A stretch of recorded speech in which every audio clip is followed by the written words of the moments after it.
The Good Review. Gangadin suggests that the good is knowledge of God.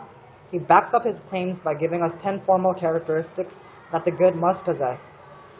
The first characteristic is that the good must be continuing. It must be something we can take with us beyond this life. Personal immortality is a basis of morality because it gives us consequences for our actions in this lifetime. Without consequences, our choices do not matter, making life meaningless. The only thing we can take from this life is knowledge. The second characteristic is that the good must be inexhaustible. In other words, it must continue on and grow forever. As finite beings, we cannot have inexhaustible knowledge of anything. However, in relation to other human beings, knowledge is inexhaustible. The common saying, the more you know, the more there is to know. Knowledge is the only thing that grows the more you know. Therefore, knowledge is the good. The third characteristic is that the good must be comprehensive. It must be complete and lacking nothing.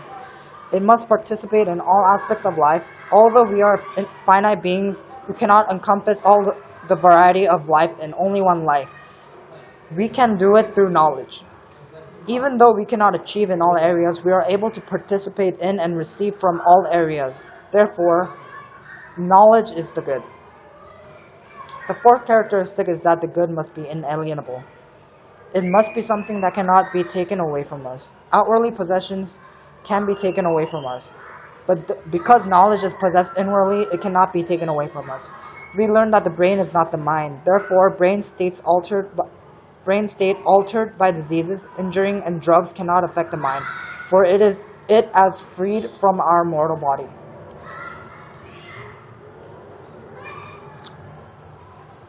The fifth characteristic is that the good must be corporate.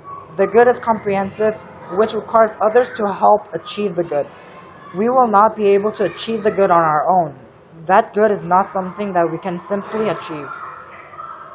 We need cooperation with many others, including people with different cultures and backgrounds. Gangadin states in his book, Philosophical Foundation, this cooperation is not only within one's culture, but by individuals in other cultures as well. It required many cultures and knowledge from many different people to join together as one for the good. Therefore, knowledge is the good.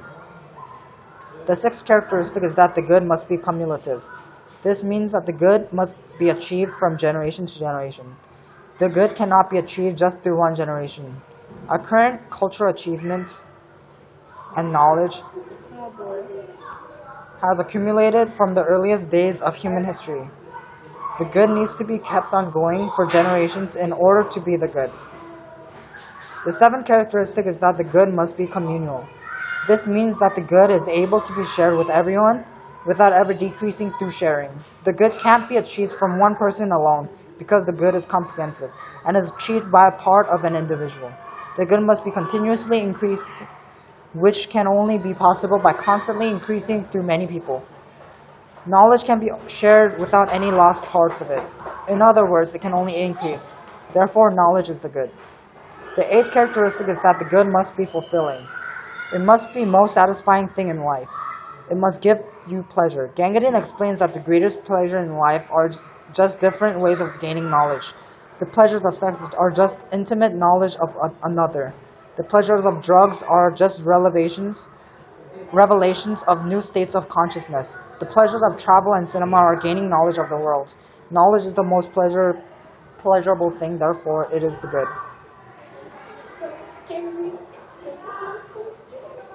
The ninth characteristic is that the good must be ultimate. We know from previous chapters that the ultimate must be what is infinite and eternal. If it is not connected to the infinite, the infinite being loses its significance and meaning. The connection we have with the ultimate, which is the infinite, is a way of knowledge. We must have knowledge to be connected with the infinite, since we know infinite is God, and the good must be the knowledge of God. The 10th characteristic is that the good must be transformative. Following off the good being ultimate, the good must be powerful. If the good is connected with the infinite, it must have the greatest power. The greatest power is not to rule over nature and over others, but rather to rule over the one that makes the rule. In other words, to oneself. To be able to be transformed, we need the knowledge of the truth.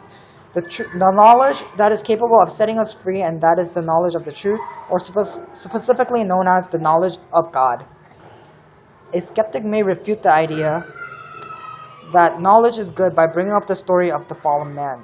They may say Adam and Eve ate the fruit of the Garden of Eden and gained knowledge of good and evil, which is a bad thing because it brought suffering and sin into the once perfect world. By gaining knowledge, humanity was separated from God. But we can say that the knowledge of the tree and knowledge of God is two different things. They are not synonymous. The general knowledge is revealed through His creation. They would have had unlimited amount of knowledge to gain without the tree. In Genesis 2:15, God took Adam and placed him in the garden for him to work and to take domination over the creation, allowing him to gain the knowledge of God. What Adam and Eve gained was not the knowledge of the infinite. They gained the knowledge of comparison between what is good and what is evil, which is different from the knowledge of God. We work as a means to acquire the knowledge of God, the eternal, infinite, the good, and this knowledge is hopeful, devoid of sin, as opposed to the knowledge of Adam and Eve gained. To sum it up, the good must be transformative, ultimate, fulfilling, communal, cumulative, corporate, inalienable, comprehensive, inexhaustible, and continuing. Therefore, the good must be the knowledge of God. These are our outside sources.